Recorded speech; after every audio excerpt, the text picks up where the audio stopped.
Unlike the War of the Southwest, the Battle of Talas did not involve that many civilians, nor did it involve so many soldiers, but it would decide the owner of the western regions and the fate of the empire.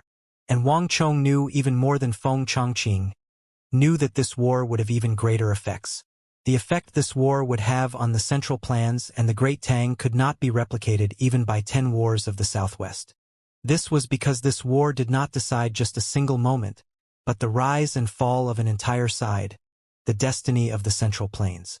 When a lion lost its claws, it would fall into its retiring twilight years, and when an empire lost its desire to proactively expand outward, it would transition from its youth to its old age. Its only concern would be internal struggles and discord, civil strife that no one could possibly imagine. Wang Chong had seen that chaos with his own eyes, so no matter what, he could not permit the Great Tang to reach this stage. Wang Chong was no less anxious to plunge into battle than Feng Chongqing, but even the most anxious Wang Chong knew that now was not the time to send soldiers. Both he and the Qixi Protectorate army were far from ready. If he carelessly began to march out without ample preparations, he would not only be of no help to Gao Shenji and the Anxi Protectorate army, but also end up sending the Wushan cavalry and the Qixi Protectorate army to their deaths. History had already changed. In his last life, Anxi Protector General Gao Shenji had rapidly advanced his army but was just a little too late in occupying Talas. As a result, he was caught on the plains, where the Arab army attacked him again and again. In these incredibly unfavorable circumstances, he was defeated outside Talas. But now, Gao Shenji had successfully occupied Talas with his preemptive attack, giving him the positional advantage. With Gao Shenji's strength as an imperial great general and his more than 30,000 elites and tens of thousands of mercenaries, he could definitely contend against the Arab army outside the walls. There was no doubting Gao Shenji's skill for command, and the 30,000 Anxi elites were the strongest of the empire. Back then, even though he had lost the initiative and had the worst position, Gao Shenji had still managed to hold out for a month. Now that he had the fortifications of Talas on his side, it would be no problem for him to last 2 months. This was the true reason Wang Chong had temporarily put off sending reinforcements. Yes, Lord Marquis. Su Kai immediately bowed and left to deliver the reply. Li Sai. Once Su Kai was gone, Wang Chong turned to the mountainous figure of Li Sai. This general is here, Li Sai declared, stepping forward. What is the situation of the Wuxia steel? Were Ablonidin and Arloja informed to hurry the delivery? Has there been any news? Wang Chong asked. Wuxia steel was currently Wang Chong's greatest concern and most urgent problem. If everything went as expected, 10,000 Mamelukes of the Abbasid Caliphate would be waiting for him on the border. In the history that Wang Chong knew of, the Mamelukes were the undisputed kings of soldiers, the strongest force of cavalry in the era preceding the calamity. Their equipment and fighting power were far greater than anyone could imagine. Practically from the moment they were born, they began training to be true war machines. Although the Wushan cavalry were powerful, without Wuxia steel swords and meteoric metal armor, they were still far from their zenith. The most powerful armies of the East and West had gathered at the battlefield of Talas, and the battle would be far crueler and more terrifying than anyone could expect. Wang Chong would never permit the Wushan cavalry he had worked so hard on to charge onto that battlefield before they were fully fledged so that they could meaninglessly bury themselves there. Lord Marquis, we have received news from Sindhu, Li Sai loudly reported. Arloja and Ablonidin have replied that the High Priest has agreed, and the 6,000 June of Hyderabad or has already been prepared for delivery. However, there is now a problem. With the war going on at Talas, the roads Sindhu usually use for transporting the ore have been cut, so they cannot send the Hyderabad or along the normal routes. Buzz. With Li Sai's words, everyone in the hall turned nervous. The Battle of Talas had completely disrupted their tempo, and they were all rushing to set things in motion. Each of them had their own task like separate cogs in a machine. They didn't know the details of Li Sai's own task, but all of them understood the importance of Wuxia steel. Wang Chong frowned as he stepped down from his throne. The Arabs and the Anxi Protectorate army were still in a stalemate at Talas, but their battle was already beginning to show its effects. The Sindhi High Priest was clearly greatly concerned over this unprecedented war, and any untoward effects it would have on this transaction worth 6 million taels of gold. Wang Chong's previous generosity was also beginning to show its effects. Currently, Wang Chong was undoubtedly the largest buyer of Hyderabad ore and was also the largest provider of aid to Sindhu, so the high priest could not accept this loss. Thus, the 6,000 June of Hyderabad ore had been prepared as quickly as possible. But matters were far from proceeding that smoothly. The battle between Gao Shenji and Abu Muslim had disabled the transportation routes of the Hyderabad ore. Carelessly transporting the ore at this point would only have the shipment intercepted by the Abbasid Caliphate. Tap, tap. Wang Chong's heavy footsteps echoed through the hall, and everyone's eyes followed him as he walked to the model. As they set eyes upon that figure symbolizing Talas in the center of the model, they were overcome by an indescribably odd sensation. Wang Chong had had this model built before the war even began, and they had seen it for quite some time now. But none of them had understood its significance until now. Xianxia looked at the rising mountains on the model and respectfully reported to Wang Chong. Lord Marquis, all of the roads between the Central Plains and Sindhu truly have been blocked off. I've already sent many scouts and rock eagles. The area around Talas is crawling with Arab soldiers, and all merchant caravans traveling east and west along the Silk Road have been stopped. Even the Arab caravans have been intercepted. The roads traveling east and west are no longer passable. Wang Chong furrowed his brow as he lowered his body over the model. The mountains, rivers, roads, and cities were all clearly laid out on this model. This breathtaking level of detail had only been achieved through enormous time and the effort of countless scouts. Just as Xianxia had said, the city of Talas's unique geography made it a major commercial hub. Now that it was embroiled in war, the Silk Road had been severed. Even though Sindhu had agreed to Wang Chong's request, it could not transport the 6,000 June of Hyderabad ore. No! Wang Chong's eyes twinkled as he suddenly spoke. The roads have not all been cut off. There still exists one more path between the Great Tang and Sindhu. Ah! Everyone gasped in shock at Wang Chong's words. How could that be? I've investigated and all the caravans have been stopped. There can't be another path, Xianxia said in astonishment. It wasn't that he didn't believe Wang Chong, but he had spent this period of time expending a great deal of manpower and mental energy to find another path. Yet his efforts had all met with failure. In addition, merchants prioritized their profit, and though he might not know of another road, the merchants would definitely have found any possible alternatives.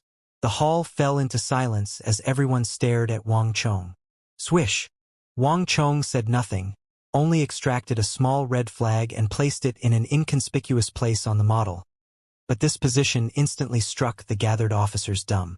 Xianxia's eyes flew open as he stared speechlessly at the flag. The Tibetan Plateau. No one had expected that Wang Chong would stick his flag onto the territory of the Yusang Empire. He had actually thought about using Tibetan roads to transport the Hyderabad ore. Not even the boldest of planners would dare to think of such an unconventional idea. It's fine even if the Silk Road has been severed. Li Sai informed Sindhu that they should travel through the northern regions of Sindhu, through Greater and Lesser Balar. Have them use the roads of the Yusang Empire to transport the 6,000 June of Hyderabad ore. In addition, bring 2,000 Wuxian cavalry and get to Greater and Lesser Balar to receive them. Wang Chong immediately declared. Yes, Lord Marquis. Li Sai immediately replied. He had never doubted Wang Chong's decisions. Behind him, the rest of the officers were still attempting to shake off their deep shock. Slowly, however, they began to understand, and contemplative looks appeared on their faces. Taking the path through northern Sindhu, Greater and Lesser Balar, and then through the Tibetan Plateau was an idea not even the most insane merchant would think of. The reason was simple. This road was steep and treacherous, and it involved traversing the dangerous territory of the Yusang Empire. Tibetan cavalry did not only raid Longxi, but also the merchants traveling along the east-west roads. One of the important reasons the Great Tang had established a protectorate in Qixi was to guard against raiding parties from Yusang. No merchant would be mad enough to transport his goods through the territory of a bandit. However, the battle at the Triangular Gap had totally altered the structure of Qixi. With Dian Mangben dead and Dusong Mangpoj defeated, there were no soldiers left in all the northern region of the Tibetan Plateau to thwart Wang Chong's plans. Wang Chong's idea appeared bold, but it was actually most proper. Gradually, more and more people began to understand the plan and turned to Wang Chong in admiration. If Wang Chong had not instigated the battle at the Triangular Gap to wipe out the Tibetan forces in the northern region of the plateau, this road simply wouldn't exist. Wang Chong had created this critical model long before the Battle of Talas had even begun, but he had already predicted everything, with that campaign at the Triangular Gap being preparation for the future. Wang Chong currently knew little about what his subordinates were thinking. The sudden battle between Gao Xianji and the Arabs had completely upset his plans, and he had far too many things to take care of, not just something as simple as the Wutz steel. Wang Chong turned his head and said, "Chang Sanyuan, what has Hilayeg said? Has the matter of the fourth prince still not been taken care of? I can't give him any more time on the war horses. I need his reply soon." Hilayeg was at the court of the Western Turkic Khagan in Mount Sanmi. So Wang Chong had given the fourth prince over to Chang Sanyuan to handle. "Yes, Lord Marquis. Hilayeg has sent a letter saying that Ishbara Khagan had finished preparations. But there was a sudden incident. The fourth prince. We might not be able to hand him over according to the original proposal," Chang Sanyuan hesitantly said. "Oh!" Wang Chong's brow slightly creased. But then his eyes glimmered and he gave a derisive chuckle. "Is it because of the Battle of Talas in the western regions?" Chang Sanyuan hesitated before lowering his head and giving the true answer. "Yes." Qixi was currently in dire need of manpower, and Hilayeg's report that matters at Mount Sanmi were not proceeding smoothly was clearly ill news. "Humph, it seems like the Turks haven't gotten used to the fact that when you deal with me you have to play by the rules. No matter how the Battle of Talas ends up, they won't get a single chance. Cavalry. Without horses, cavalry could only be infantry." In the past, Wang Chong wouldn't have minded giving Hilayeg a little more time, but war was imminent. Wang Chong needed many soldiers, increasing the importance of the war horses. Ishbara Khagan had clearly realized this, so he had changed his mind and chosen to drag out the proceedings. "Chang Sanyuan, I will give you 3,000 Wuxiang cavalry. Take them and some soldiers from the Qixi Protectorate Army, and leave today for the Turkic steppe. Remember, follow the water. Where there's water, there will be horses, cows, sheep and Turkic tribes. Livestock can't stray far from water sources. In the space of 3 days, I need you to sweep through all the nearby water sources, and in 10 days, I need you to utterly vanquish all the Turkic soldiers in the west." Wang Chong's eyes were cold, exuding a terrifying killing intent. In the Battle of Talas, the war god of the western regions, Gao Xianji, was in a poor situation, besieged by the Arabs. Wang Chong had already predicted that this battle would have an unfavorable effect on his discussions with Ishbara Khagan. There was a high chance that the Western Turks would start to grow hungry and feel that they had a chance. What Wang Chong wanted to do was crush any opportunities the Turks believed themselves to have, and make them understand that even though there was a battle in the western regions, Wang Chong would continue to make Qixi an impregnable fortress. "Yes, your subordinate will go." Chang Sanyuan immediately took off. Everyone felt an intense pressure, with requests for reinforcements constantly coming in from Anxi. Gao Xianji was known as the lightning strike general of the western regions, the undefeated general, and his army of 30,000 elites had always ended battles quickly, with few lasting for very long. Yet more than 10 days had passed, and this illustrious imperial great general remained besieged at Talas. Even the slowest person, even someone who knew nothing about the Arabs, could tell that Gao Xianji was facing an unprecedentedly powerful opponent. Anxi was in dire need, and its hopes had been entrusted to them. "Chun Bin, your subordinate is here. Inform Zhao Jingdian that I only give 20 days. No matter the price, the road between the capital and Qixi must be completed. In addition, I give the task of constructing the cement road from Qixi to Anxi to you. Get in touch with Feng Changqing and get his full cooperation.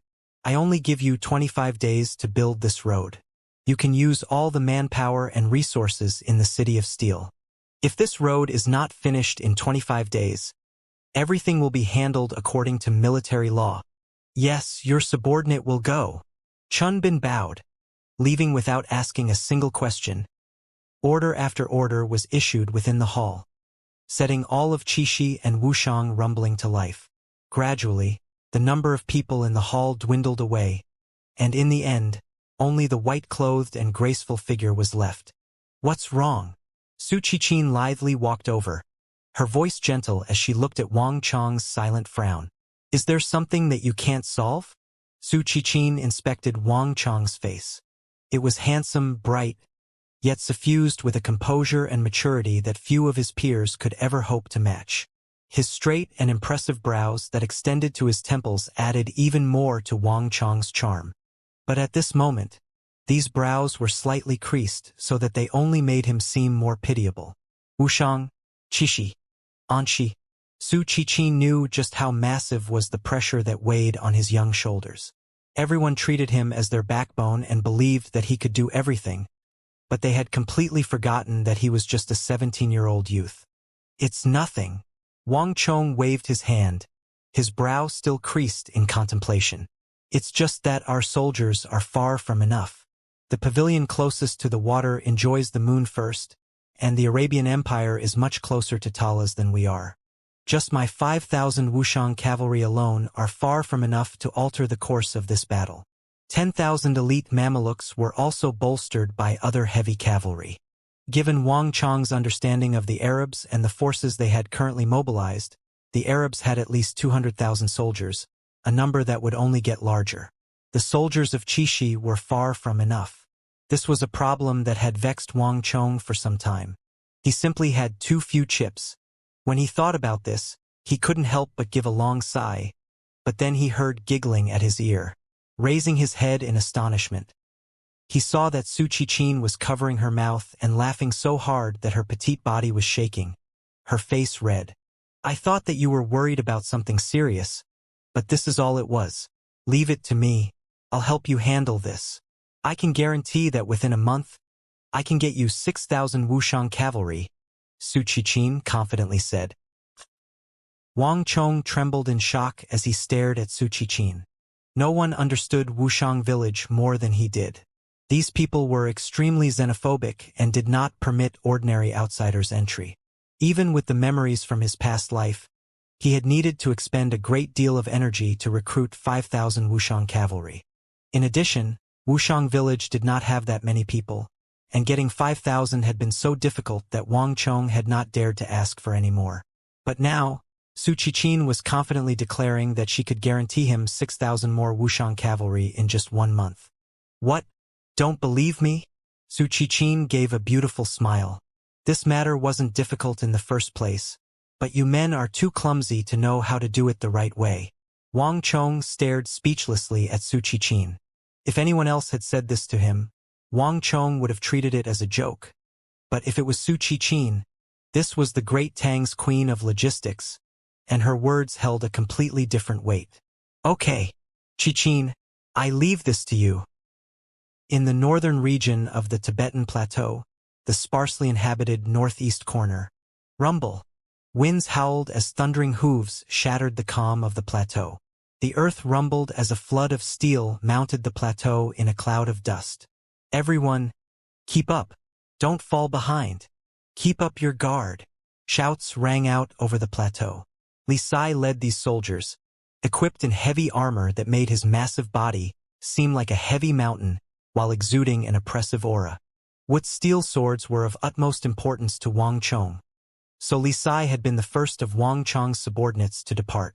That Wang Chong had dispatched his number 1 general for this task was proof enough of the priority Wang Chong had placed on this matter. Is everyone here? Make a count. In addition, check your equipment. We might have to battle at any moment. Li Sai's voice sounded like a bell over the plateau. Yes, General. The 2,000 Wuxiang cavalry quickly assembled and began to check their equipment. Kong Xian, I will give you 1,000 men. From here, go through Greater and Lesser Balor to get to Sindhu to receive your convoy.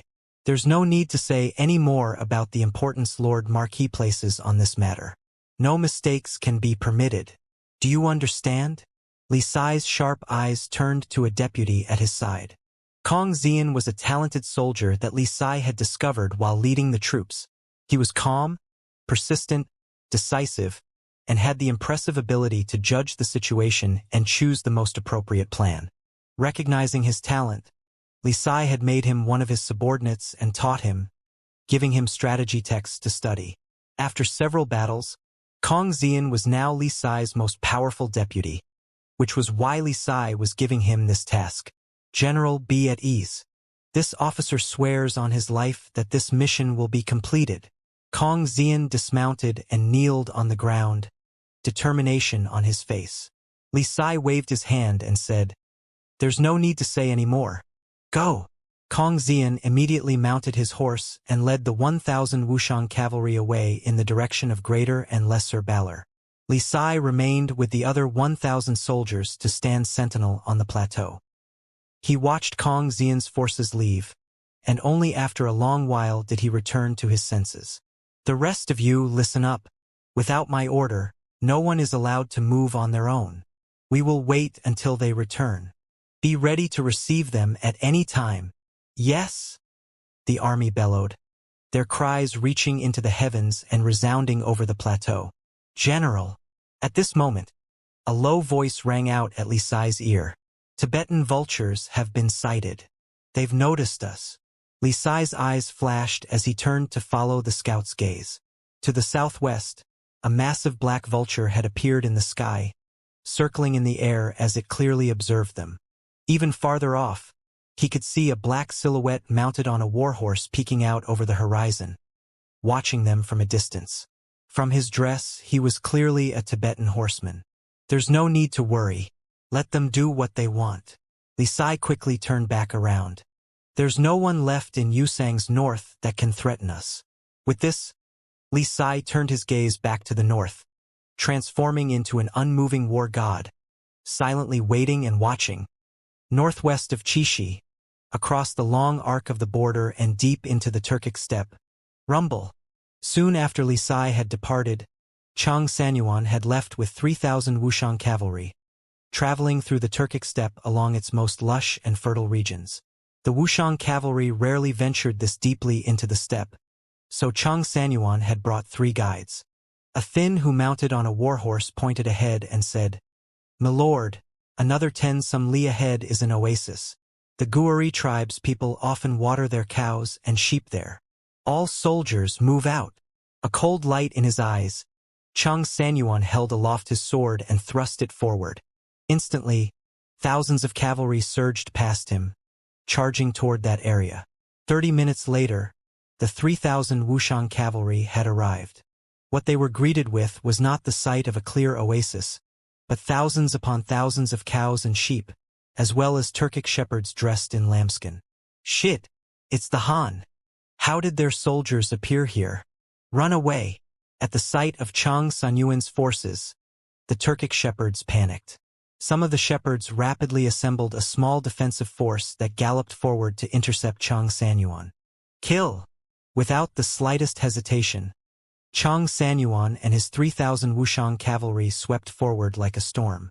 Turks had fierce personalities, and while these shepherds appeared innocent, were they to put on some armor, they would all become regular Turkic warriors that would follow the army into the underbelly of the Central Plains to wreak havoc amongst the common folk. This principle was obvious to everyone. There was no emotion or mercy in this battle, and when it was over, the earth around the oasis was stained with blood and covered with the corpses of livestock and shepherds. "Let's go.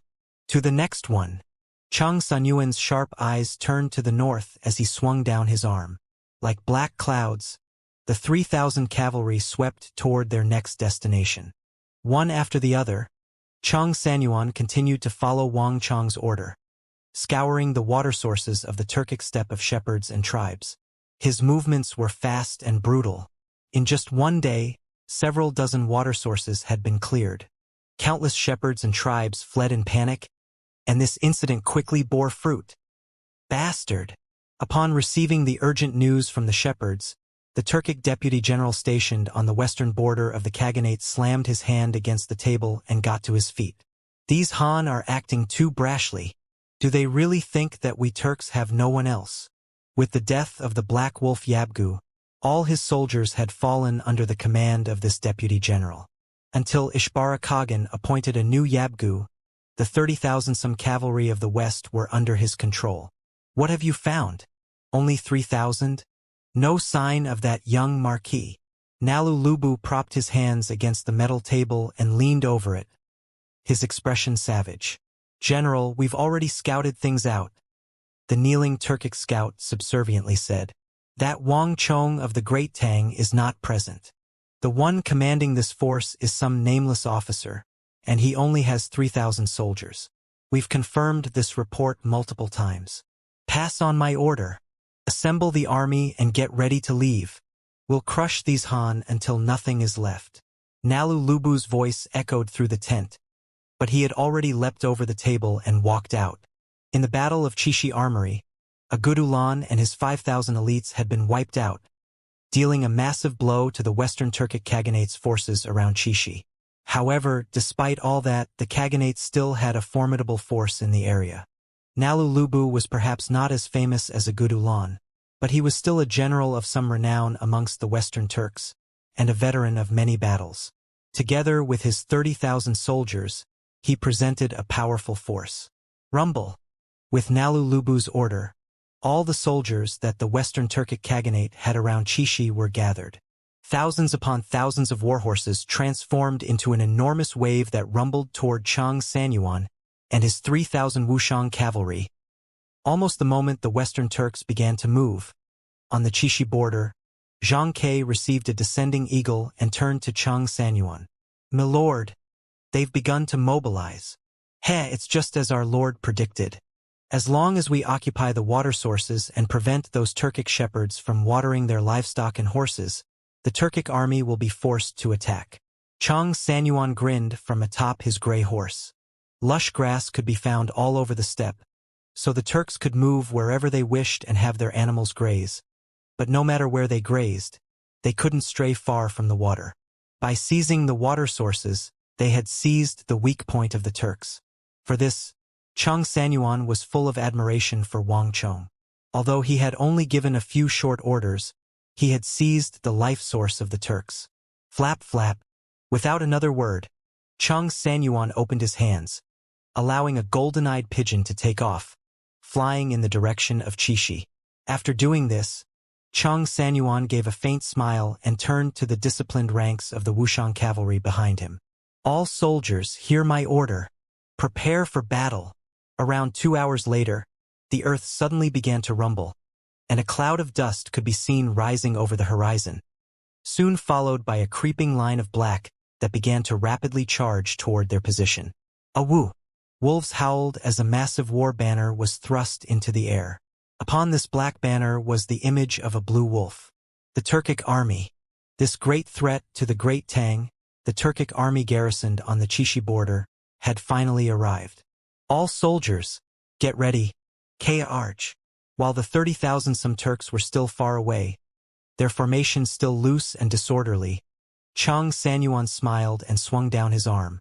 Though his meager force was like a rock in the face of a mighty wave, he fearlessly charged forward. Clang, clang, clang.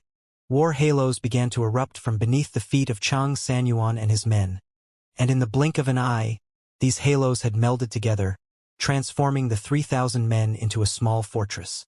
Bastard! Nalu Lubu's eyes flew open at this sight, and his blood rushed to his head in fury.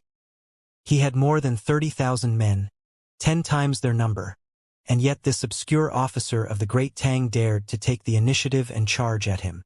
Kill them all. Leave no one alive. At Nalu Lubu's order, not only did his army not slow, it picked up speed, and the two sides rapidly closed the gap.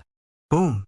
The earth shuddered as the 3,000 Wuxian cavalry in arrow formation savagely smashed into the 30,000 Turkic soldiers. Nay! Aya! Kill them all! The two armies clashed, and everything fell into chaos. Countless soldiers were knocked into the air, and when they crashed back down, their blood quickly seeped into the earth. To the consternation of the Turks, the 3,000 Wuxian cavalry had displayed a crushing strength that immediately pierced through the vast Turkic army. The difference between quality and quantity was immediately made evident. At only the first clash, more than 4,000 Turks had been killed. Bastard! Enraged, Nalulubu drew his saber and pointed it at Chang Sanyuan. Nameless soldier, give me your life. Before he had even finished speaking, Nalulubu had already swung down his saber, charging together with his elite guards at Chang Sanyuan. He could already see that though these Tang cavalry possessed astonishing strength, their commanding officer wasn't that powerful. To shoot a person, shoot the horse, and to catch thieves, first capture their leader. As long as he could kill this officer, the Tang cavalry would naturally crumble. Rumble. Seeing Nalulubu's movements, other Turkic soldiers immediately began to follow. Humph! I was waiting for you. Chang Sanyuan sneered, a harsh light in his eyes. Rumble. Just as Nalulubu's elites began to charge, the situation suddenly changed. Buzz. The 3,000 Wuxiang cavalry split up into 100-man units, scattering apart and beginning to wreak havoc on the army. The Turkic center was already in ruins, and now it fell into complete mayhem.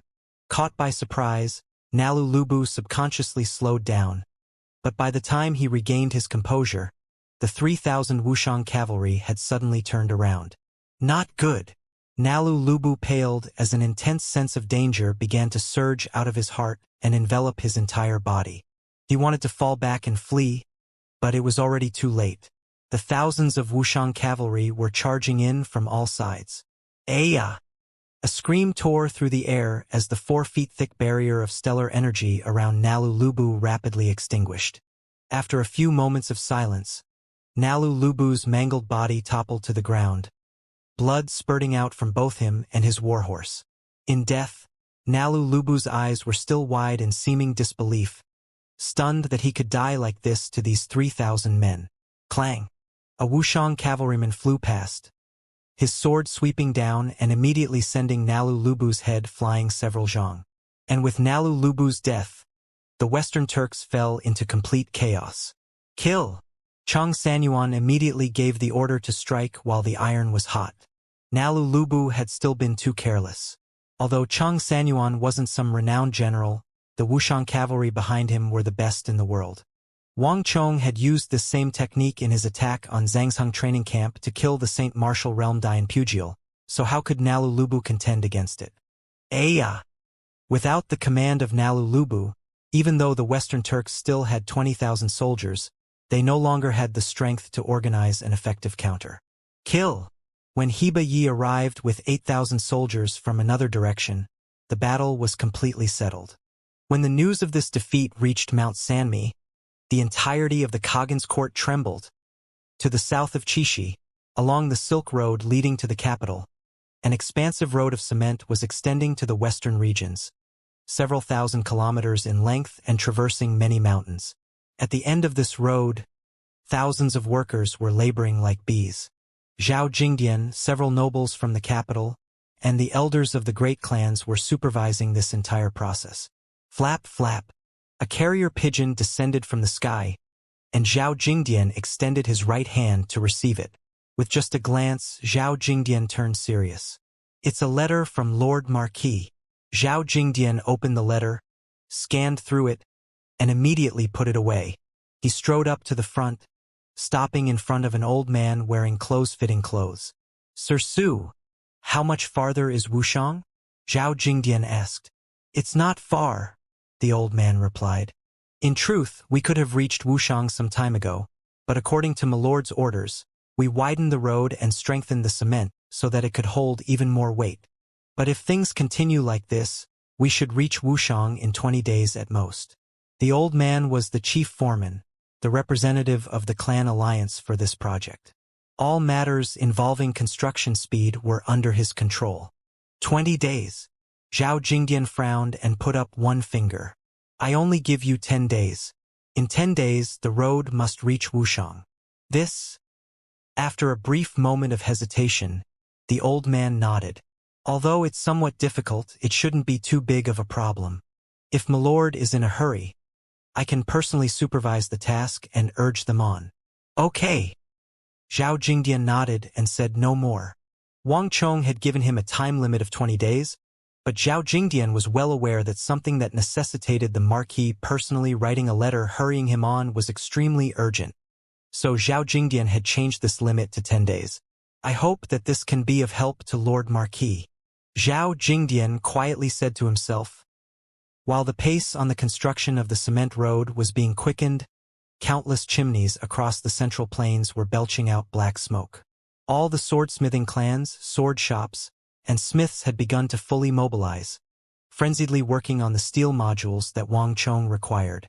If one looked down from the skies and viewed these tens of thousands of sword shops and smiths, they would see a most grandiose and magnificent sight. Pack up all these steel modules. I need them to be delivered to Qixi as quickly as possible.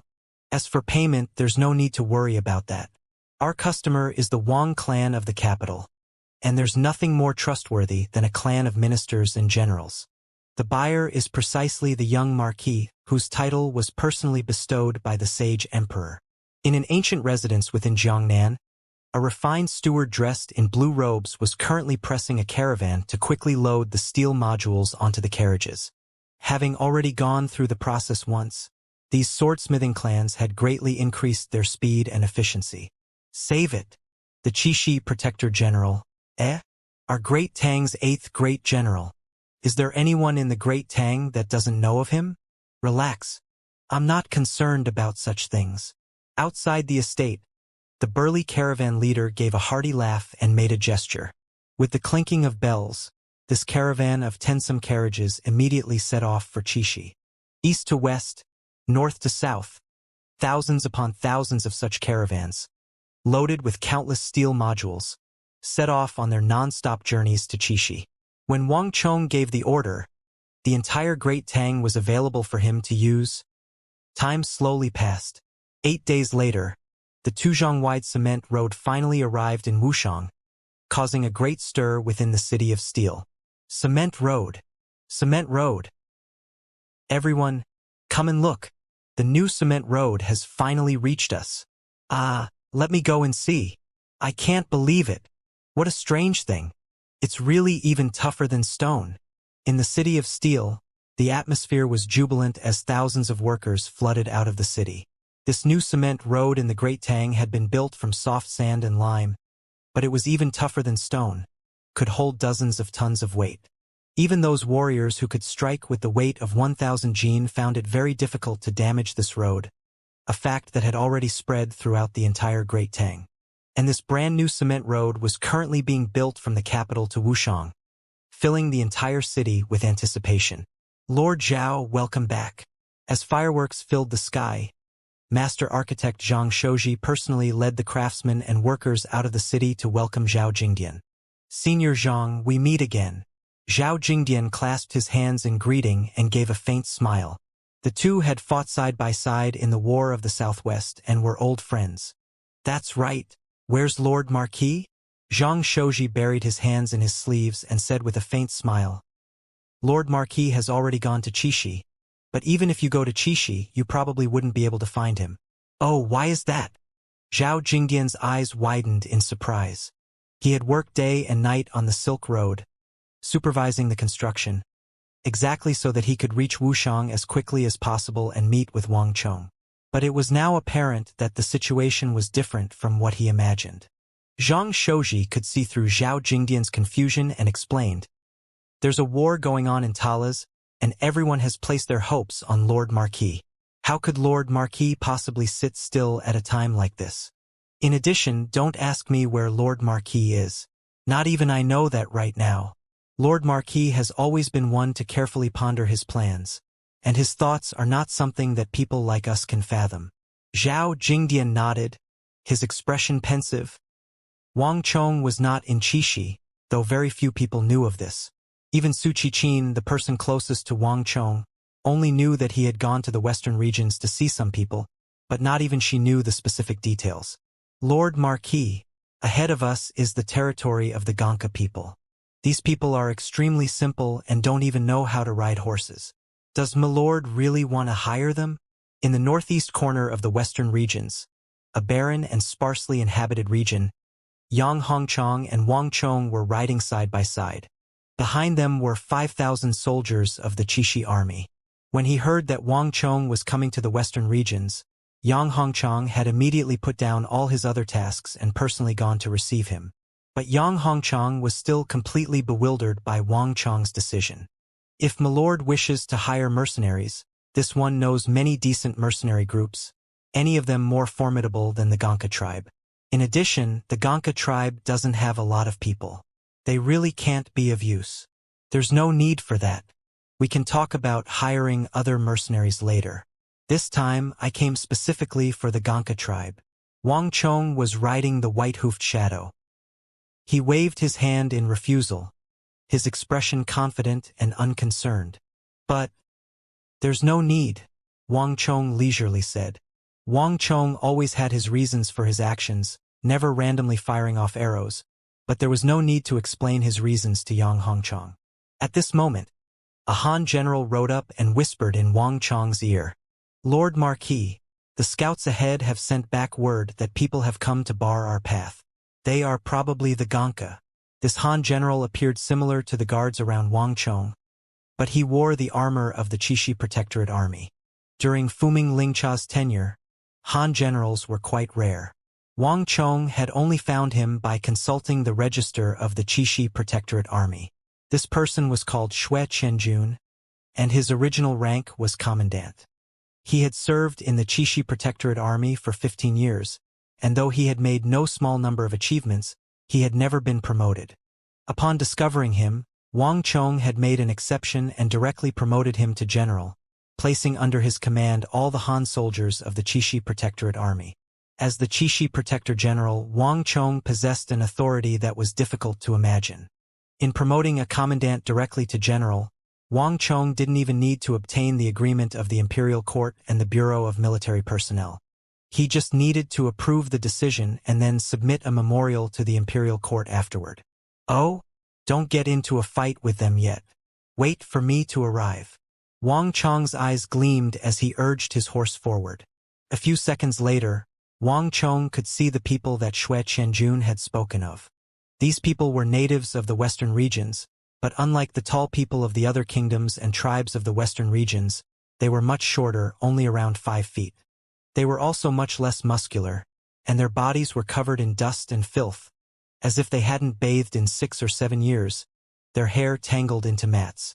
Most unbearable of all was the stench rising from their bodies.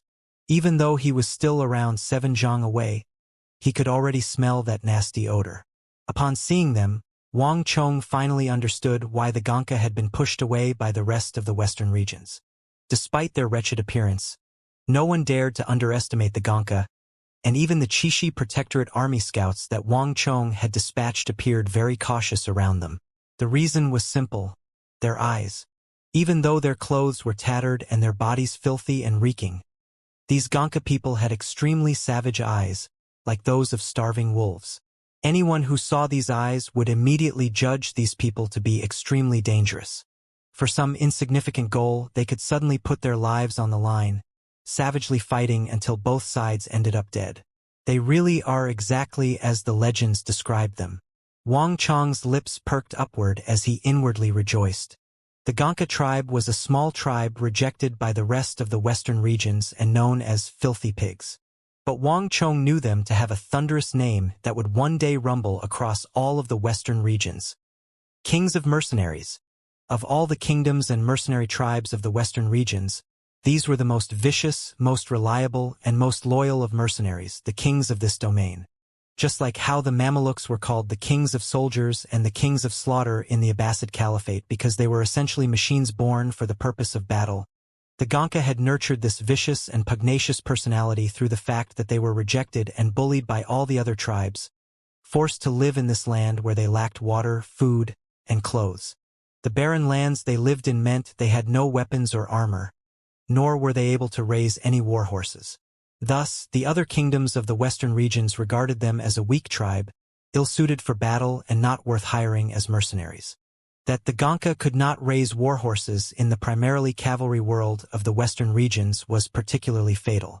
This conclusion meant that no one had ever tried to hire the Gonka, causing the Gonka to always struggle on the border between life and death.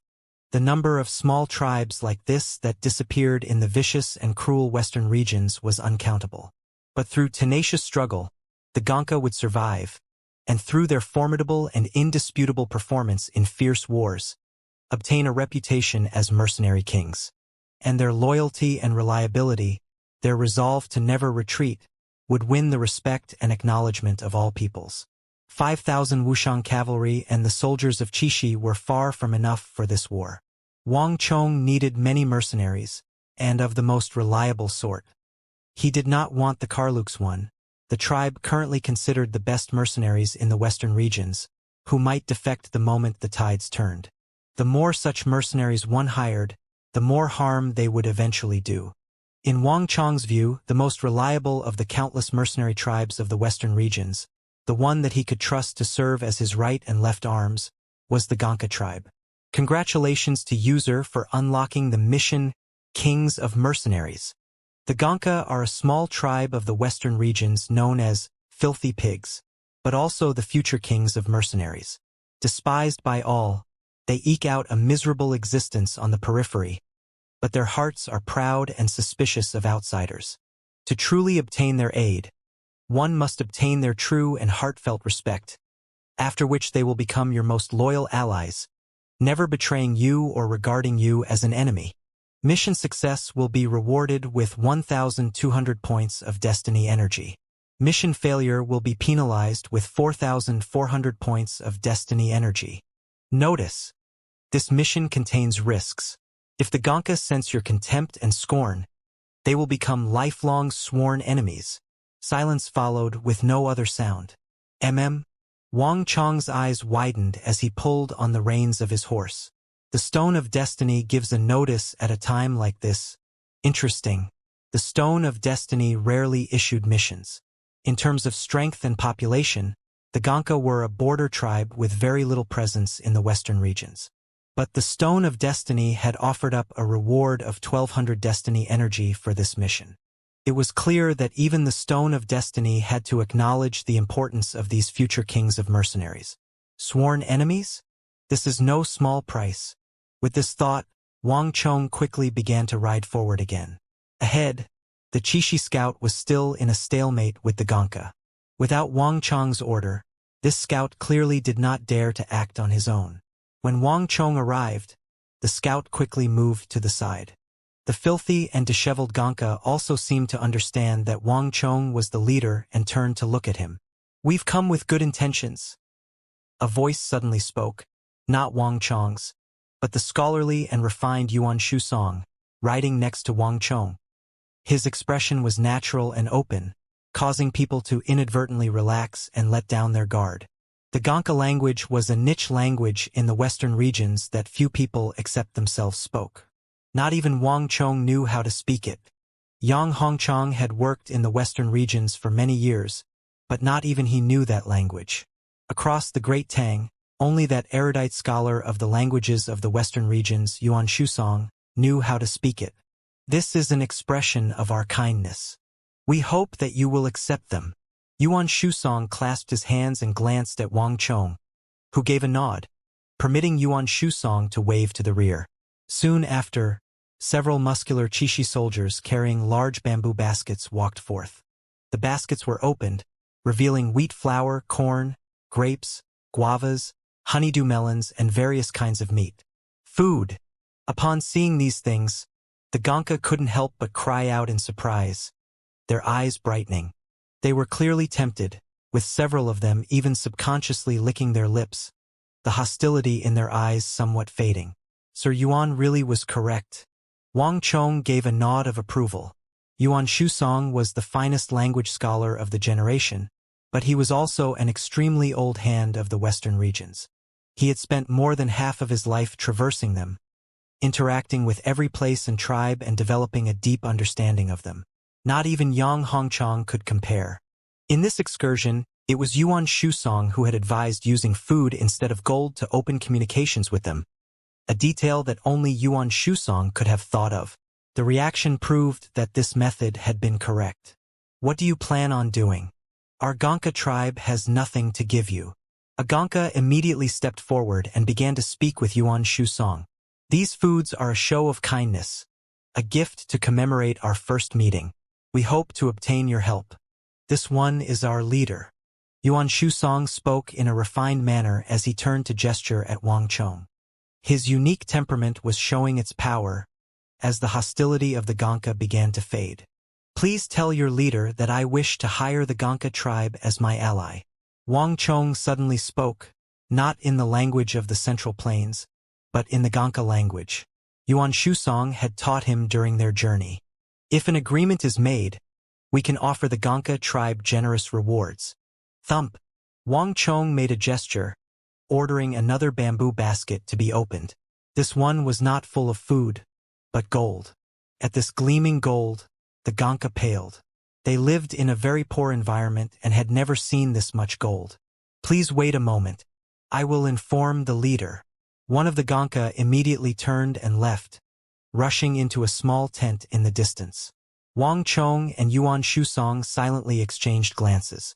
If they were right, that tent was where the Gonka king lived. I wonder if it's that one. Wang Chong gazed at that tattered tent, a thought flitting through his mind.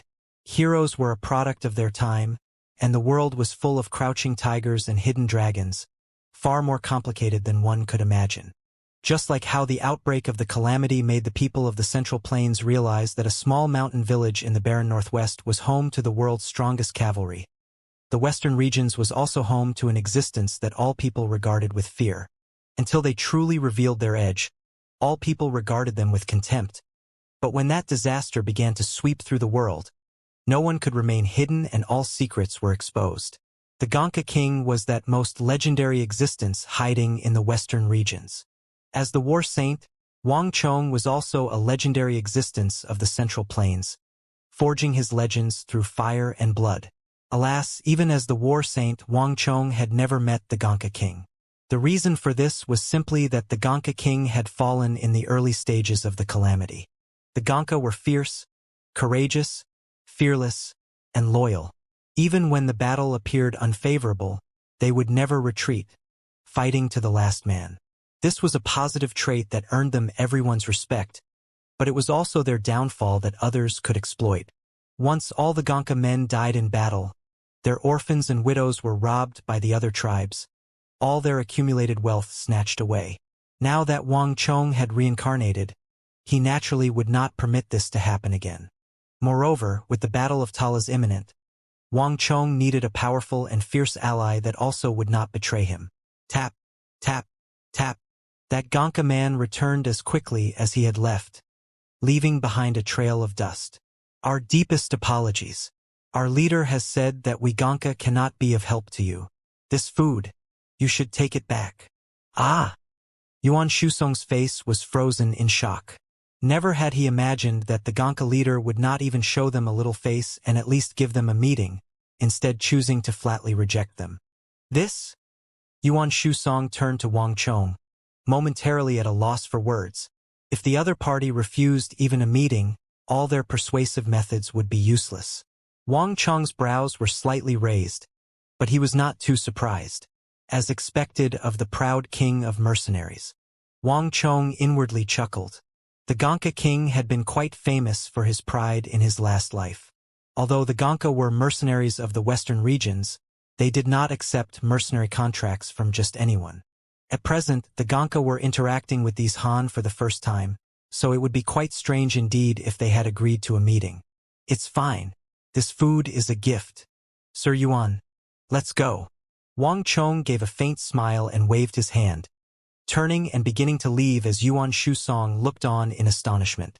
The 5,000 soldiers of the Qixi Protectorate Army also began to slowly move, leaving the territory of the Gonka tribe. When the army had traveled around 1,000 zhang, Yuan Shusong turned to Wang Chong with an embarrassed expression, his heart unable to accept this. Lord Marquis, are we really leaving? When he received Wang Chong's summons, he had believed that he would be able to offer some help. The young Marquis was known throughout the world, and though Yuan Shusong was much older than he was, he deeply admired this descendant of Duke Jiao. But on this first outing he had to return in failure. Relax, the Gonka will definitely agree. but going faster might not get us closer to our goal. We've communicated our good intentions in this first meeting, and that's enough. As for what comes next, let's just watch and see how the situation changes. Wang Chong's lips curved into a profound smile. Reporting. The moment Wang Chong said these words, a mounted Qixi scout arrived. "Milord, we found the target ahead. Around 2,000 people, currently riding toward Gonka territory." Target. Yuan Shusong was left dazed by these words as he subconsciously looked to Wang Chong.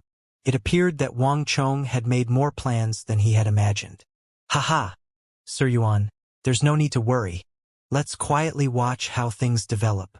Wang Chong waved his hand, and the 5,000 soldiers came to a stop several thousand zhang from the borders of the Gonka territory.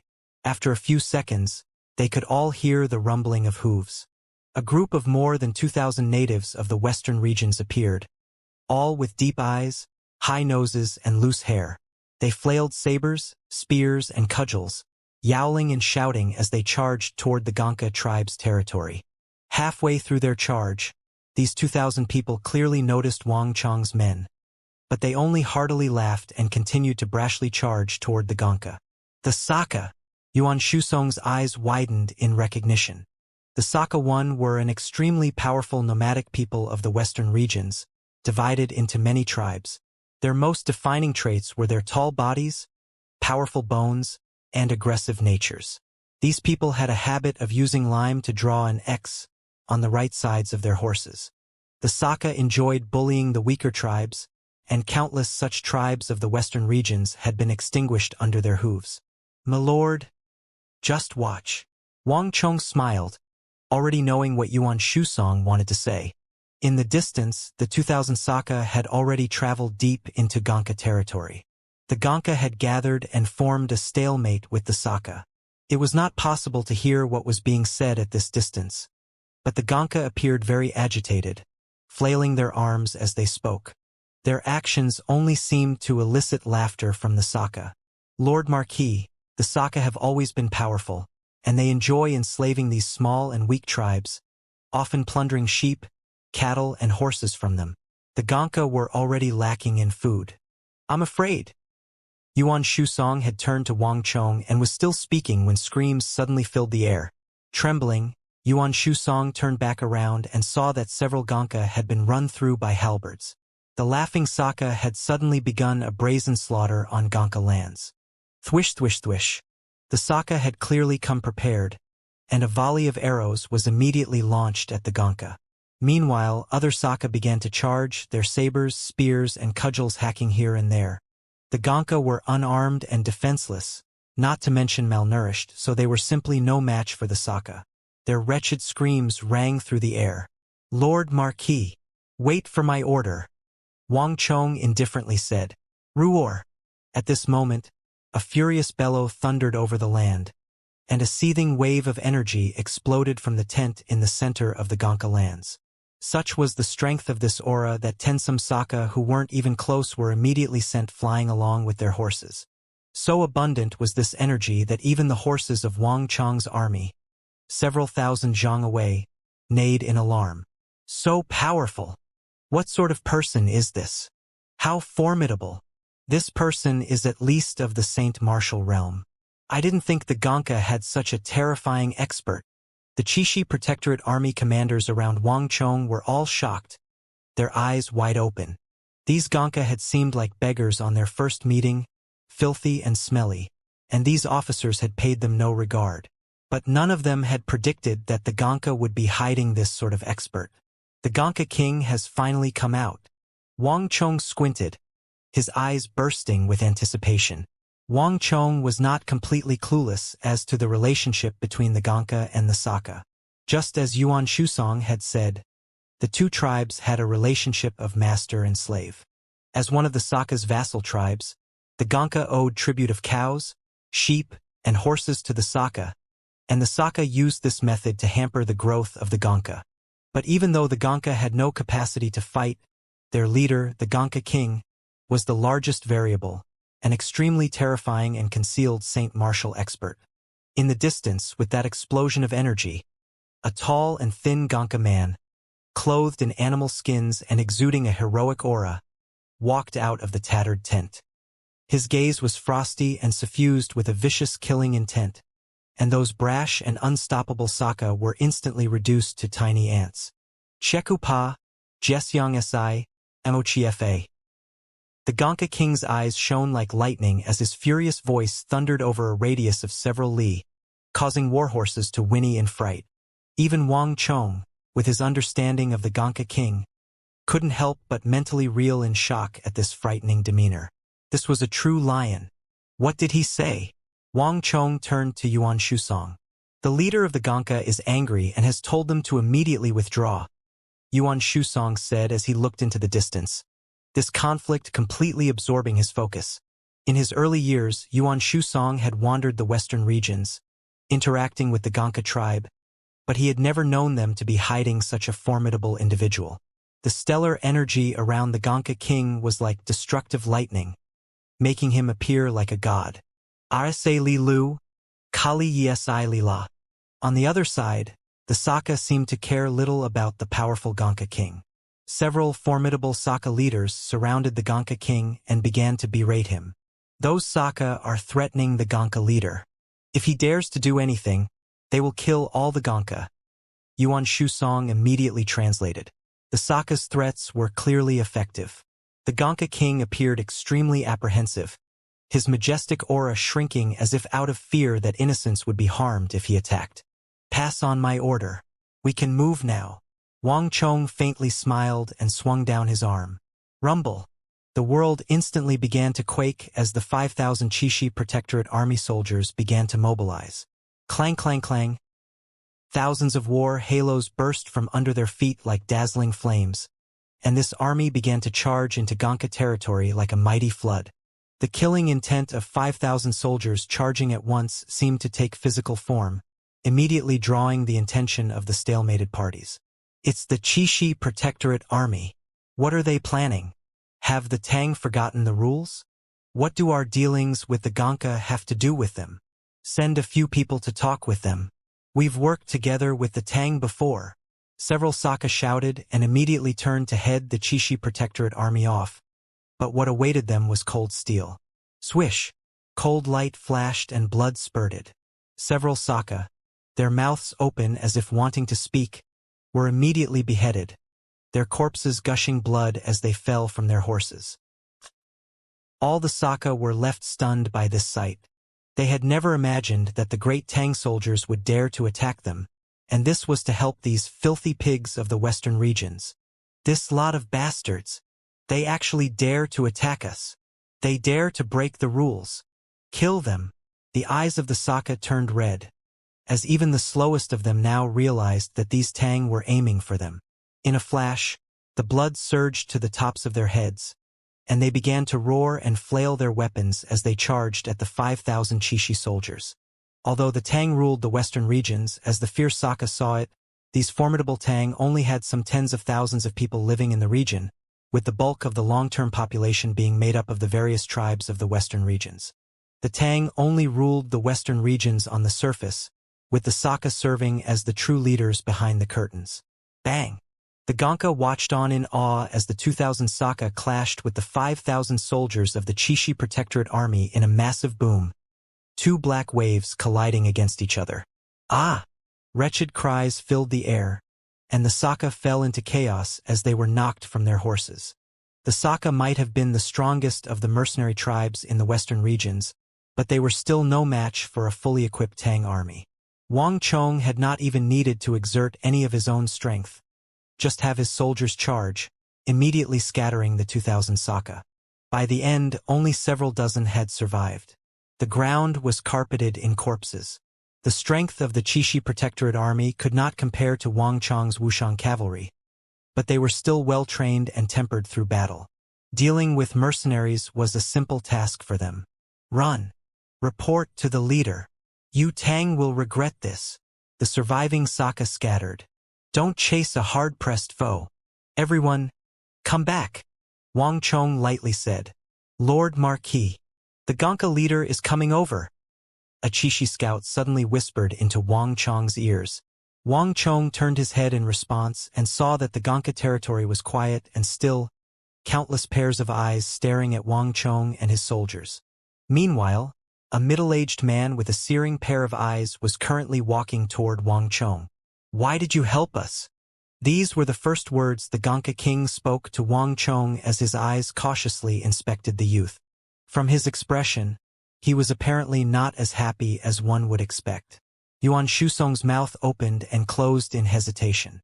"Do you know that by helping, you've made more problems for me?" The Gonka king continued. As he looked at Wang Chong, his mouth surprisingly spat out several lines of fluent Han. The Qixi officers around Wang Chong instantly reacted to these words. "Impudent! We helped you, and you actually blame us. Truly someone who returns favor with enmity." No one expected this sort of result from helping the Gonka kill the Saka. Wang Chong smiled and raised an arm to silence his officers. "Since this is the case, then why did Chief still strike back? Just let the Saka take away all your cows and sheep. Why try to resist? This is our own problem. There is no need for your concern," the Gonka king said in agitation. "Chief has truthfully already made a choice, so why deceive yourself?" Wang Chong rested his hands on his saddle as he continued unperturbed. "The Tang are friends, not enemies, so why is Chief so nervous? And moreover, Chief speaks such fluent Han that you probably studied abroad in the capital in your early years. Chief should understand the style of us Tang. If the Gonka wish to take their fate in their own hands and throw off the yoke of the Saka, we are Chief's best option." The Gonka king's eyes widened at the mention of studying abroad, clearly surprised. He once more began to inspect Wang Chong, viewing this young Tang general in a new light. Wang Chong only smiled.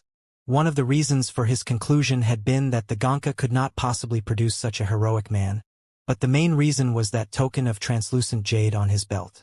That was a typical Han jade token. This was one of the primary reasons Wang Chong wanted the Gonka to be his allies.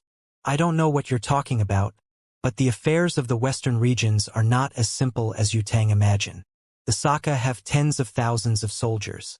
You really should not have let them go. They will bring even more people with them," the Gonka king said. "Ha!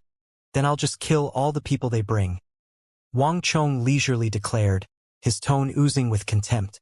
The Gonka king trembled all over as he continued to take measure of this youth. This was an incredibly young person, 16, 17 at most. It was extremely rare for a Tang to be a general at such a young age. The Gonka king truly had studied in the great Tang capital for a spell, and he had gotten to meet many influential individuals, but very few of them had been this young. What attracted most of his notice were the eyes. They were deep and proud, confident that the entire situation was under control. This temperament, like that of an immovable mountain, was not something any ordinary general could possess. "You can't kill them all. The Saka will keep coming. They have enormous forces in this area," the Gonka king said. "Then just kill all the Saka and get it over with," Wang Chong indifferently said. His expression was relaxed, but the sharpness in his eyes was dreadful to behold. "Just who are you?" The Gonka king blinked, finally speechless. He was finally beginning to realize that the identity of this great Tang youth was far more mysterious than he had imagined. In a few casual comments, he had declared that he would kill off a great tribe with centuries of history in the western regions. Anyone else would be taken for a madman. But Wang Chong's tone and expression indicated that he was not joking. In addition, those Qixi Protectorate army soldiers still reeking of blood from the battle all seemed to be treating Wang Chong's words very seriously. Xue Qianjun urged his horse forward and loudly proclaimed, "You Gonka are too ignorant and out of touch. You don't even recognize our lord. He is the Qixi Protector General, the son of Heaven's disciple, the young Marquis of the Great Tang, Qixi's Protector General." The Gonka king's body trembled in shock. Even though he resided in the remote territory of the Gonka, he still knew that in the last few months, two of the most infamous figures of the western regions, the Turkic Black Wolf Yabgu Agudulan and the Tibetan Brigadier General Dian Mangban, had been killed by a Tang youth called Wang Chong. And this Wang Chong had also replaced the tough and domineering Fuming Lingcha as Qixi Protector General. It was rumored that Fuming Lingcha had not ceded his post willingly so that better talent could ascend, but only after he had lost to Wang Chong in a struggle. In short, there were many legends about him, each of them extremely mysterious. The Gonka king had never imagined that this youngest protector general of the Great Tang would appear before him. So it was him. The Gonka king was finding it hard to suppress his shock. He had waited many years for just one chance. If he could get the help of this Qixi protector general and the tens of thousands of Tang soldiers, the Gonka people might be able to break away from the Saka. A centuries-long history of humiliation might finally be changed. Rumble. While he was thinking, the earth began to quake and a fierce wind began to blow. Wang Chong and the Gonka king turned their heads and saw a sandstorm rising out of the west. And within this sandstorm were thousands upon thousands of people. The Saka, the Gonka king's feared predictions had come true. Those fleeing Saka had brought back news and gathered a true Saka army. When he saw this immense force covering the horizon, his heart sank like a stone. He had never been worried about his own safety, but the safety of his people. Xue Qianjun. Give them the prepared weapons and armor. The Gonka king heard this order, and with it, Xue Qianjun and several dozen Qixi soldiers strode forward and placed metal crates in front of the Gonka king. Opening the crates, he was greeted by gleaming armor and weapons. In the distance, the thousands of Saka were rumbling forward, led by a white Saka steed. Its rider was a man of some 30 years, his body muscular and covered in scars. The leader of this army. People of the Great Tang, we Saka have never had any grudges with you. So why must you help the Gonka kill our people? The Saka leader brought several of his subordinates and rode up to parley. He paid no attention to the Gonka king. His eyes were fixed on Wang Chong, vicious and surging with murderous intent. The Saka were the strongest mercenaries, and they did not even fear professional armies. Ha! Wang Chong's lips formed a smile as he slowly trotted his horse forward. As countless people watched on, he slowly revealed his true goal. Because I want to use the Saka to make an announcement. Only death awaits the fickle mercenary tribes. All of them will end up like the Saka. Wang Chong's declaration was deafening, dumbfounding. Even the Gonka king was flabbergasted. He had believed that Wang Chong had come specifically for him. But only now did he see that Wang Chong's true goal was the formidable Saka. The surroundings were silent, everyone staring at Wang Chong's domineering figure. His gaze remained fixed on the sea of Saka, his smile slowly receding, his expression turning cold and callous. The Saka. This was an extremely formidable mercenary tribe of the western regions, but their advantages and disadvantages were obvious. They were fickle and untrustworthy. When they took a mercenary contract, if the opposing side offered a higher price, they might tear up the old contract at any time and begin to attack their former employers. Through this constant back and forth, the Saka had managed to accumulate enormous wealth, reaching their current prosperity. In the Battle of Talas, Wang Chong would face wave after wave of Arabs, each of them formidable and their numbers far outnumbering the garrisons the Great Tang had in the western regions. If Wang Chong wanted to defeat them, he needed to hire many loyal mercenaries, not the Karluks and certainly not the even more shameless Saka. Defection in the midst of battle would strike a fatal blow. Wang Chong needed to kill the chicken to warn the monkeys, and the Saka were the target of Wang Chong's first slash. Only after the mercenary tribes of the western regions clearly understood the importance of contracts and understood the price for betraying the Great Tang army, could defections in the midst of battle like that of the Karluks be avoided. Bastard! Never have any of the leaders of the Great Tang dared to say such words. You will regret them. The Saka leader was so angry that his entire body was trembling. His face darkened as he spat out these words, and then he immediately turned his horse back around. Kill! The thousands of Saka cavalry immediately began to roar, their eyes scarlet and the air seething with killing intent as they charged. The times had already changed. In the past, the Saka would have never dared to recklessly attack a Tang army, at least not with such resolve. But with the fearsome Anqi Great General Gao Shenji besieged in Talas with his 30,000 elites and 40,000 allied foreign soldiers, the map of the western regions had changed. This was a generation of revolution, and a single Qixi protector general was not worth the Saka's fear. After all, this was their home. Rumble. The war horses got closer and closer, the thundering hooves placing a heavy pressure on every person's heart. All the Gonka had just about finished putting on the armor that Wang Chong had given them. Taking up the weapons, they gathered behind the Gonka king. Nearby, the 5,000 soldiers of the Qixi Protectorate Army stood on guard, a lofty and immovable mountain.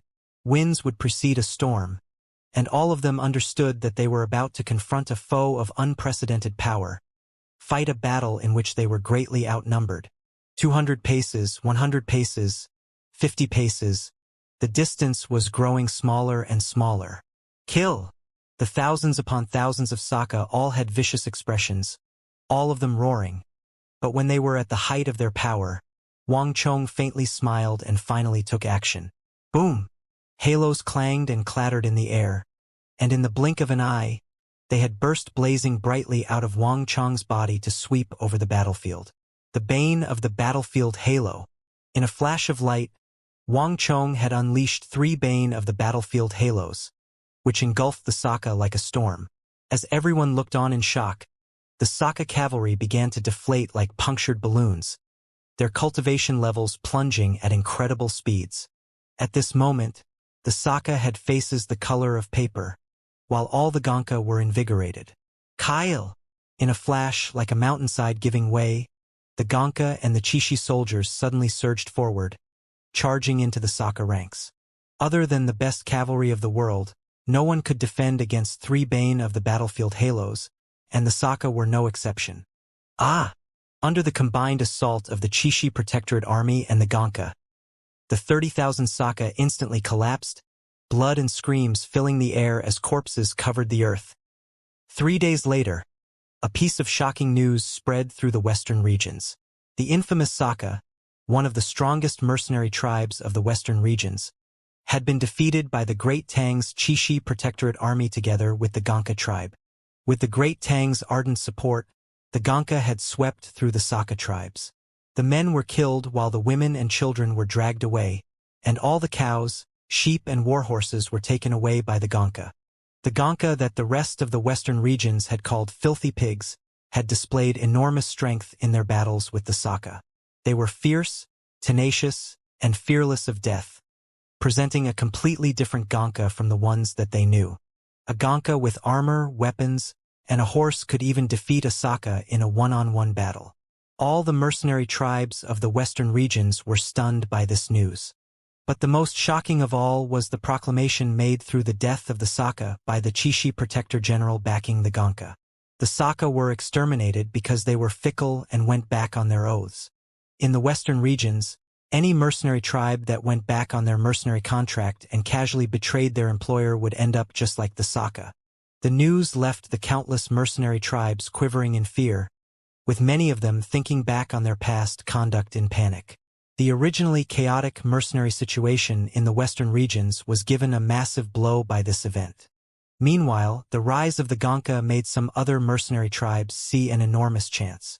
After the Saka were exterminated, their wealth, women, cows, and sheep were not taken by the Tang, but given to the Tang's helpers, the Gonka. Danger and opportunity went hand in hand, and the mercenary tribes of the western regions could see that with Wang Chong's appearance, things were changing. Time slowly passed. Wang Chong, Li Sai, Chun Bin, Chang Sanyuan, Su Shixian, Zhao Jingdian, Su Qiqin, everyone worked together like parts of a machine, all of them madly whirring and revolving in preparation for the upcoming war against the Arabs. The entire world was silent, but in the deepest depths of this silence, thunder was rumbling. In the distant northwest, west of the northern Tibetan plateau, lay Greater and Lesser Balor.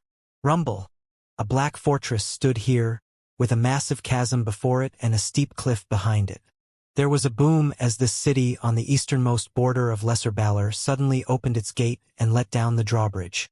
This bridge was more than 1 zhang wide and 10 some zhang long enough to span the gap between the cliffs and allow passage over the chasm. At this moment, the rolling of wheels could be heard, and black carriages trundled out of the gate, loaded with Hyderabad ore. Around these carriages were Sindhi monks, their skin pitch black and caked with dirt. Behind them were Kong Xian and his 1,000 Wuxiang cavalry. Their armor was covered in deep and hair-raising gashes, and peppered with gaps and chinks. Through these chinks, one could see that the skin underneath was black, as if the owner had fallen into a mine full of sludge.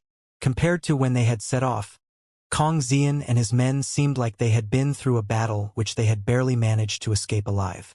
Each of them had haggard expressions and bodies covered in wounds, but their eyes remained bright and energetic, blazing with a flame that would never extinguish. "We've finally returned." Upon seeing the faint silhouette of the Tibetan plateau, Kong Xian gave a long sigh.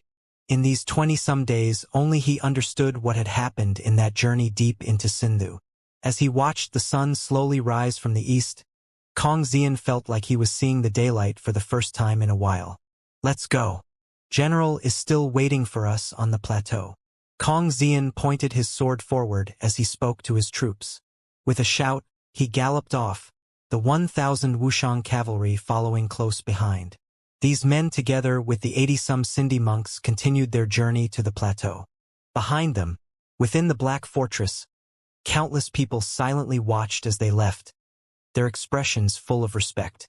In these 20-some days, they had seen the legends these Tang soldiers had carved out for themselves in northern Sindhu and Greater and Lesser Balor, what miracles they had wrought. These are true heroes. The muscular lord of the city took off his helmet and gave a respectful bow to their retreating backs. This was the respect afforded to the truly brave. On the northern Tibetan plateau, banners snapped in the wind. Li Sai, mounted on his Fergana steed, was still waiting on the plateau like an immovable mountain. Over these 20-some days, Li Sai and his 1,000 soldiers had silently waited for the return of their comrades. "Milord, they're coming!" an ecstatic voice declared. Li Sai followed the scout's finger and saw that a long convoy was slowly approaching. He could tell at a glance who was leading it. "It's Kong Xian." During this period, Li Sai's face had been as unchanging as a rock, the same no matter what the weather was. But when he saw Kong Xian's convoy, he broke into a beaming smile. The Hyderabad or only Li Sai and Kong Xian knew the true significance of this special or to Wang Chong's 5,000 Wuxiang cavalry. Without Wu's steel weapons, the Wuxiang cavalry could not be considered the best in the world.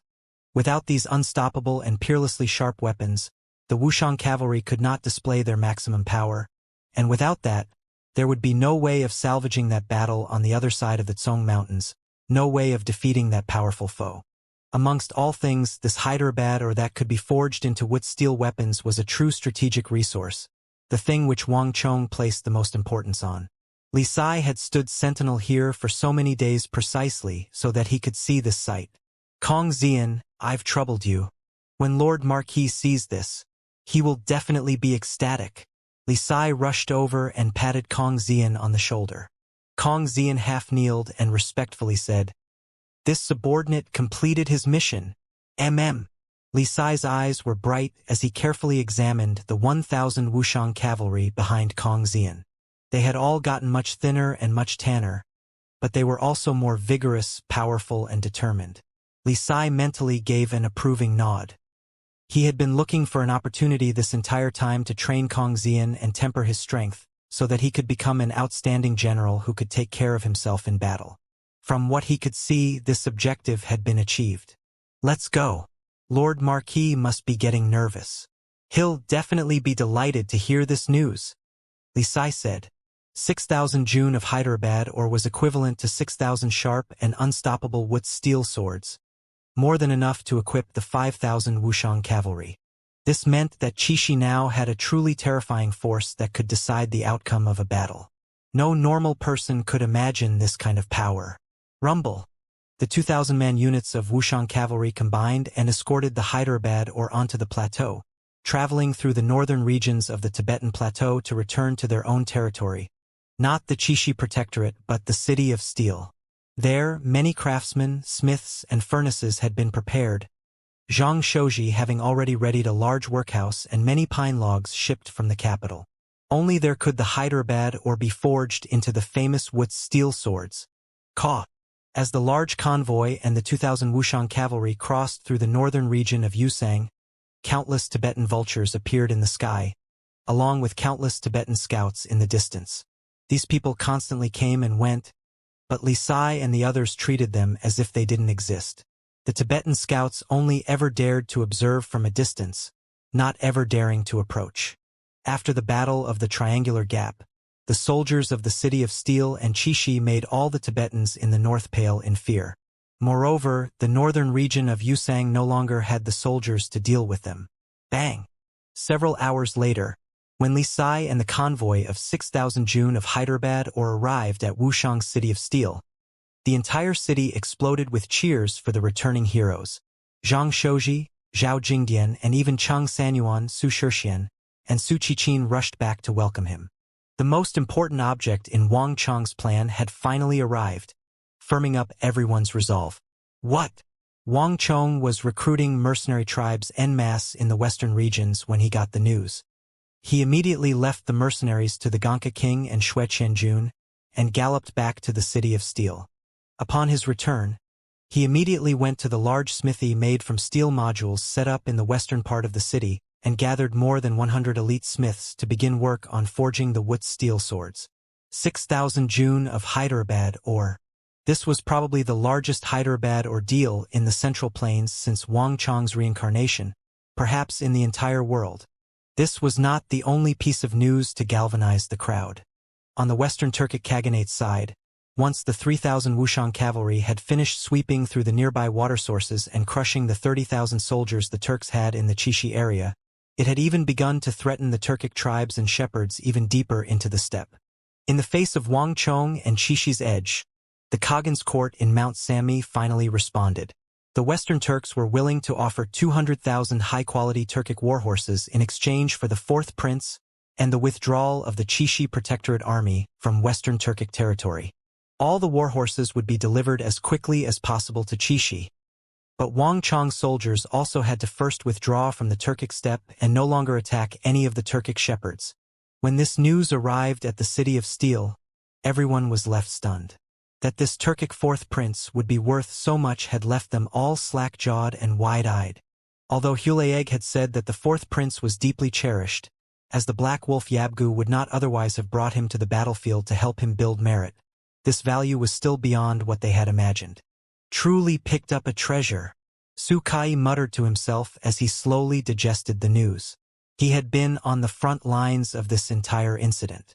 He had taken part in the battle for Qixi Armory and had personally captured the Turkic fourth prince and the other captives. In addition, he had been the one to report the news of the fourth prince's capture to Wang Chong. But those 200,000 warhorses still felt like a dream that he could wake up from at any moment. He clearly remembered that Hulayeg had stated in one of his letters that the limit of the Western Turkic Khagan was 100,000 high-quality Turkic warhorses. But the current price was double that. Hulayeg. It must be that bastard's doing. Su Kai suddenly understood as the image of that plump horse merchant flitted through his mind. This could only be his work. Otherwise, not even the great harm to the Turkic soldiers and shepherds on the western border would have compelled such a price from the Turks. This fellow is really quite impressive. But the good news was still coming. Several days later, carriage after carriage packed with steel modules appeared outside the City of Steel. The historic cement road that went between the capital and Wuxiang had drastically decreased the transportation time of the steel modules. The arrival of the first caravan was a prelude to an endless stream, all of them coming from various places across the empire to deliver the steel modules to the City of Steel. Everything was ready with only one crucial piece missing. The string of orders that Wang Chong had issued nearly a month ago was gradually beginning to show effect. Massive quantities of supplies, weapons, and warhorses were gathering in Qixi, and bags of grain from the even more distant Jiaoji were currently being transported to the capital to be sent on to the City of Steel. Some time ago, Wang Chong had dispatched Zhang Monyin to Jiaoji to research hybrid rice strains.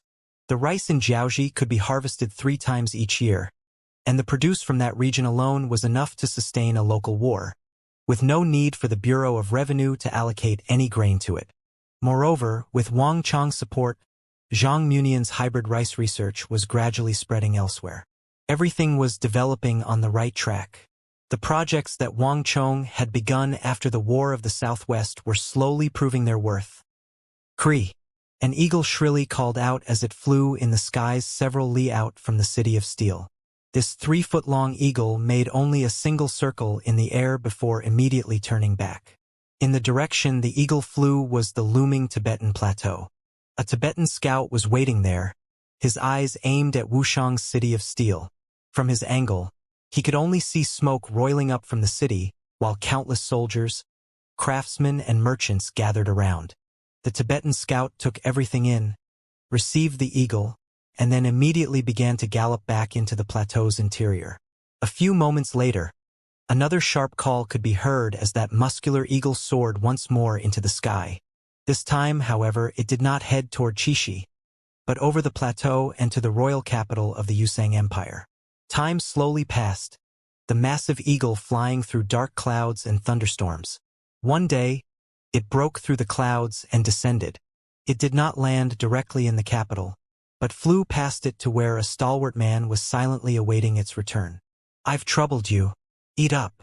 A wide palm was raised up to receive the eagle, while the other hand offered up a large chunk of meat. With this done, Huashu Huaizong removed the scout's report from the bird's leg. After glancing through it, he walked forward and passed it to another person. "This boy truly is our Yusang Empire's greatest foe. As expected, he's planning to move out in response to the incident in Anxi." Dusong Mangpoj glanced through the letter, unable to repress his grimace as he deeply sighed. Alas, at the Battle of the Triangular Gap, all our soldiers in the north were lost, leaving us without the strength to threaten him. Otherwise, we could definitely use this time to give him a little trouble, Dusong Mangpoj regretfully said. As a famed general of Yusang, he had been locked in a stalemate with Longshi's Big Dipper Great General for many years, but never had he been handed such a massive defeat as by that Wang Chong in Qixi. Now that he thought back, he realized that he had still been too reckless, resulting in the greatest humiliation of his entire life. But it's too late to talk about that. We lost, and the Western Turks lost as well. There's no one left in Qixi who can threaten him, and no one can contend against the Great Tang's power. If we can't stop them, then I'm afraid that our soldiers will never again be able to charge out of the plateau.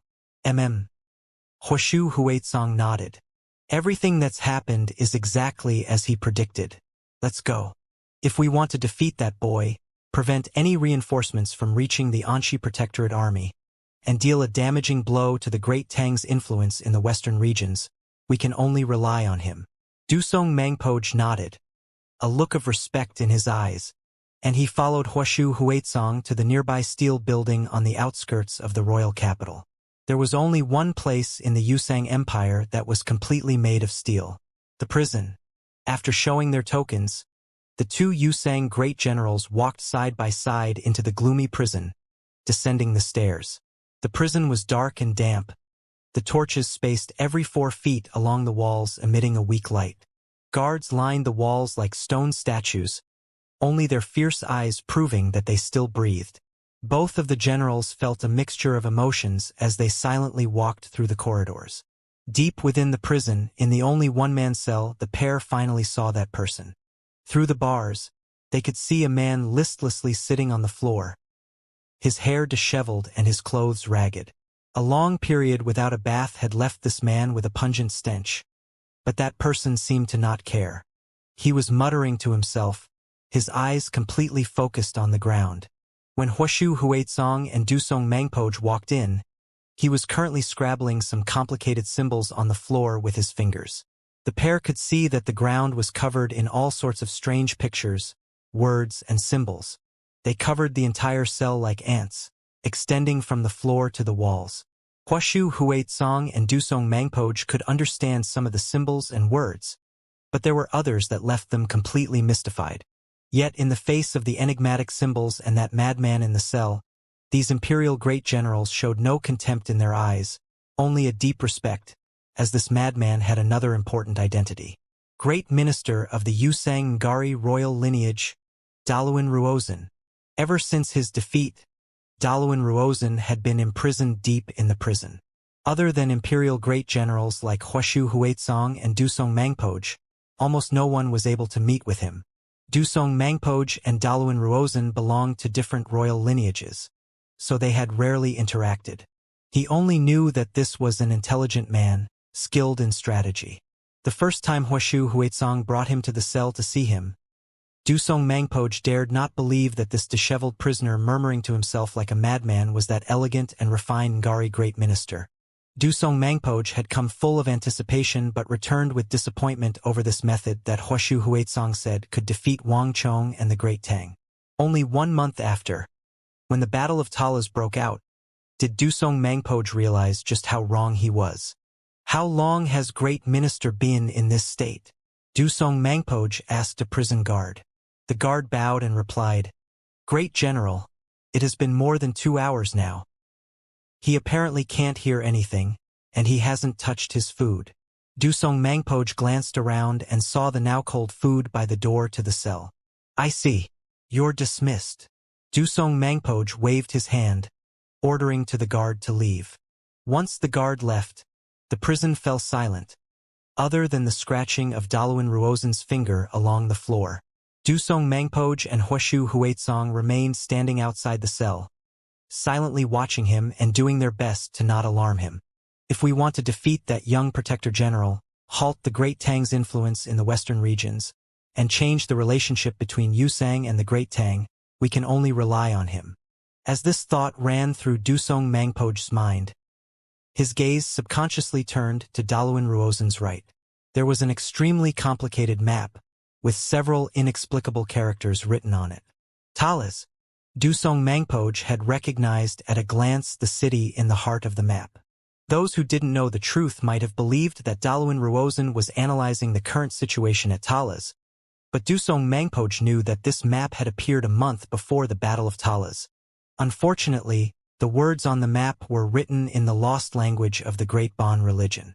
Outside of Daluan Ruozhen, there was probably a vanishingly small number of people in the entire Yusang Empire who knew this ancient language. Dusong Mangpoj was no different from the vast majority. After the defeat in the southwest, Daluan Ruozhen has been jailed for several months.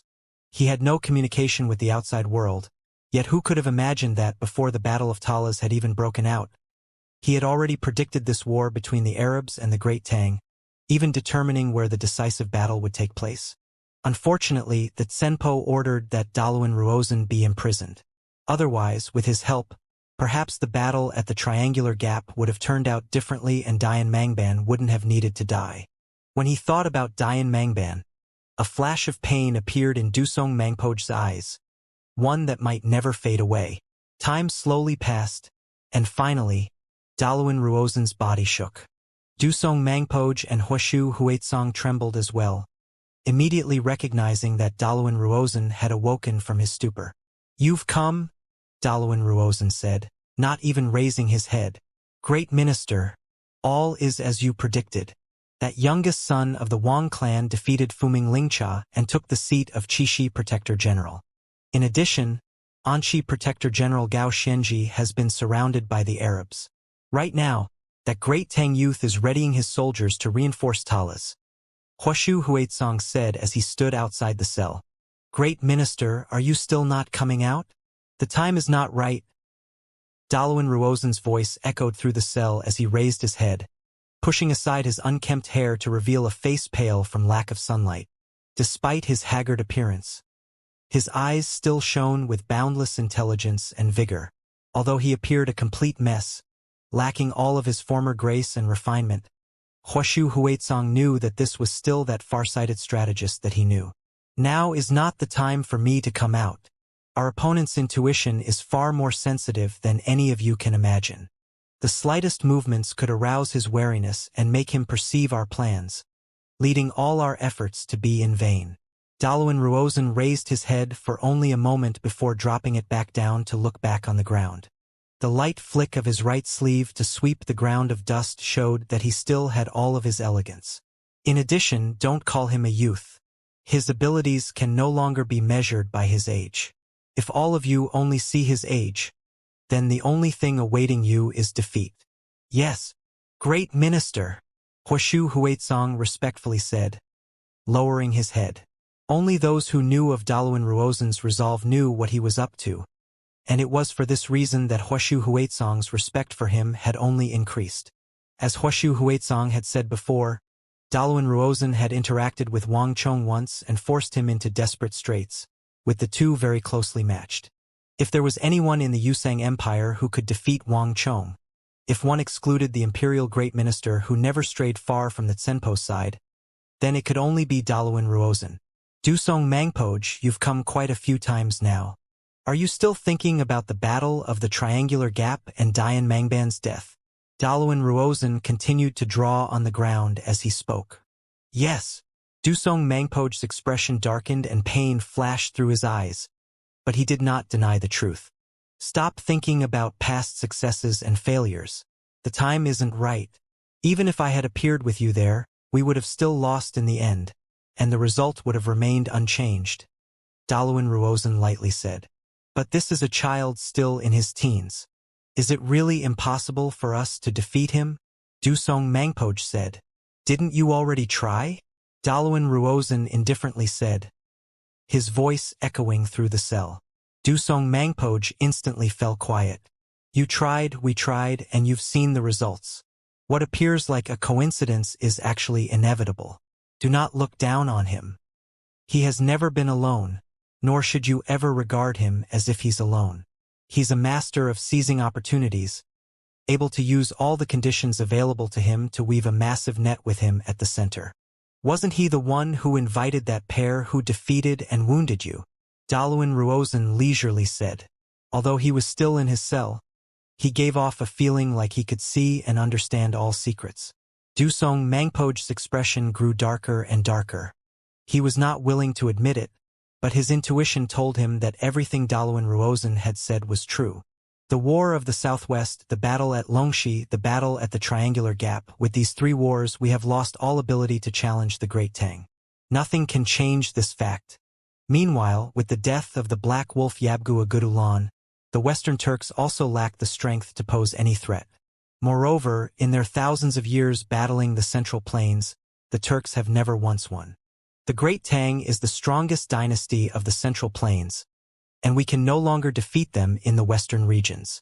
Daluan Ruozen's voice seemed to come from the depths of the void, and his eyes seemed to see through all. Right now, the only opportunity is right here. Dusong Mangpoj and Huashu Huizong followed Daluan Ruozen's seemingly magical finger as it jabbed at the map of Talas on the cell floor. In the entire world, the only people to not have fought with the Tang are the Arabs. That will be our only chance, our last chance. This is the conclusion I've obtained after studying this problem in this cell for several months. If not even the Arabs can stop them, then all of the western regions will fall into the hands of the Tang, and no one will be able to move them from their place. The prison fell into silence. Neither Huashu Huizong nor Dusong Mangpoj sang a word, still dazed from Daluan Ruozen's words. No one could understand what sort of psychological journey Daluan Ruozen had undertaken in these last few months. Even Huashu Huizong, Daluan Ruozen's colleague of many years in the Ngari royal lineage, had been given a severe shock when he saw Daluan Ruozen's appearance for the first time. His eyes and bearing were completely different from what he remembered, as if a whole new person was standing before him. But despite all that, Huashu Huizong knew that Daluan Ruozen was still Daluan Ruozen. But the Daluan Ruozen in the cell had already washed away all his attachments, becoming even more intelligent, even more terrifying. The deaths of the more than 200,000 warriors and the now deserted steppe of the Ngari royal lineage had created this Daluan Ruozen. That youth in Chishi probably did not know that while he had won in the southwest, he had also created an even more terrifying opponent. Understood. After some time, Dusong Mangpoj's voice echoed through the prison, and he finally lowered his head. This was a display of respect to Daluan Ruozen, and also one of subservience. Great Minister, be at ease. Starting from now, I will do all I can to assist in Great Minister's efforts. But I still have one last question. Soldiers. Dusong Mangpoj broached the crucial question. Even though the three were intent on washing away their disgrace and defeating the Great Tang, restoring the Yusang Empire's reputation, without any soldiers, they wouldn't be able to do anything. After all, this was a war, not a clash between experts. But right now, what they lacked the most was soldiers.